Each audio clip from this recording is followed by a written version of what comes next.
আমরা একটা টেস্ট ফাইলে কোড করব। তো আমরা একটা এফএনসি লিখি ফাংশন। আমরা বোর্ডে যেই উদাহরণটা দেখিয়েছি সেটাই দেখব। এক্স ওয়াই জি সমান ধরো 0 সমান এক্স ইন্টু এক্স, এখানে আমি আসলে স্কোয়ার করে দিচ্ছি সবগুলার। ওয়াই সমান ওয়াই ইন্টু ওয়াই, জি সমান জি ইন্টু জি, এবং এখানে আমি রিটার্ন করব এক্স ওয়াই জি।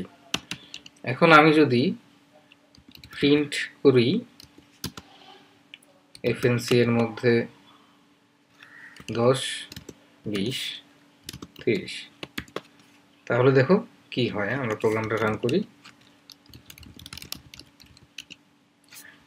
100 400 900 প্রত্যেকটার স্কোয়ার হয়েছে, এবং দেখো যে একটা ফার্স্ট ব্র্যাকেটের মধ্যে এসেছে, তার মানে আমরা যে রিটার্ন এক্স ওয়াই জি করেছি এখানে একটা টাপল রিটার্ন হয়েছে, এবং এই টাপলটাকে আমরা আনপ্যাক করে ফেলতে পারি এইভাবে।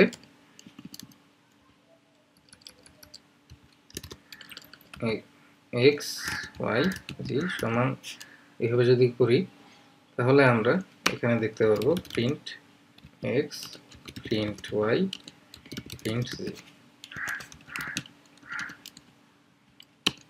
দেখো 100 400 900 এখন কিন্তু টাপল না, কারণ টাপলটা আনপ্যাক হয়ে এক্স ওয়াই জি এর মধ্যে ঢুকে গেল।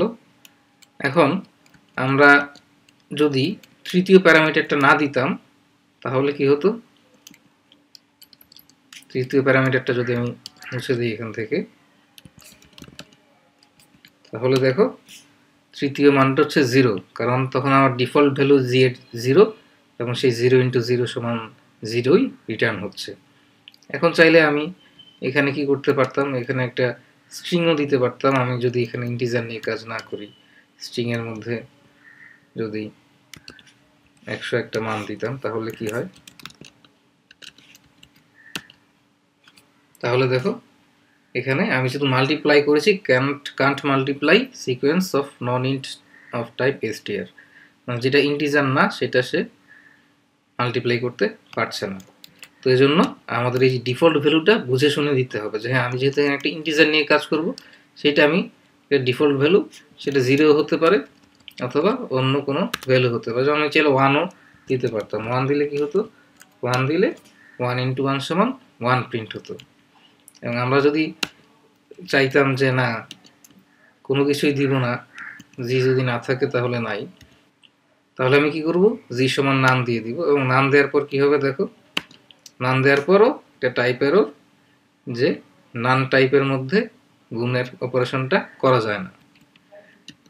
আবার যদি লিস্ট হতো, লিস্টের ক্ষেত্রে আমি এখানে একটা এমটি লিস্টও দিতে পারতাম, একটা এমটি লিস্টও দিতে পারতাম, অথবা যেটা করতে পারতাম লিস্টের ক্ষেত্রে সবচেয়ে ভালো কাজ হচ্ছে এভাবে চেক করা যে হ্যাঁ, আমি যদি জি কোনো লিস্ট হয়ে থাকে, ইফ জি ইজ নান, তাহলে একটা এমটি লিস্ট।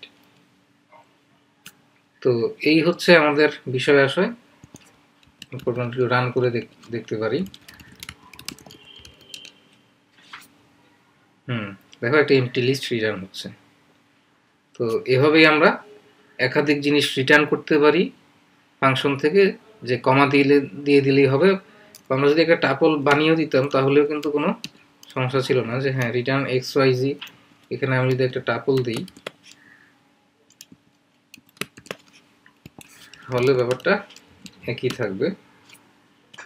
তো আশা করি তোমরা ব্যাপারটা বুঝতে পেরেছো, এবং ফাংশনে তোমরা তোমাদের দরকার মতো ডিফল্ট ভ্যালু পাস করতে পারবে, ডিফল্ট ভ্যালু রাখতে পারবে, এবং একাধিক ভেরিয়েবল ফাংশন থেকে, একাধিক ভেরিয়েবল বা আইটেম, তুমি চাইলে একটা ভেরিয়েবল একটা লিস্ট একসাথেও টাপল আকারে পাঠাতে পারো।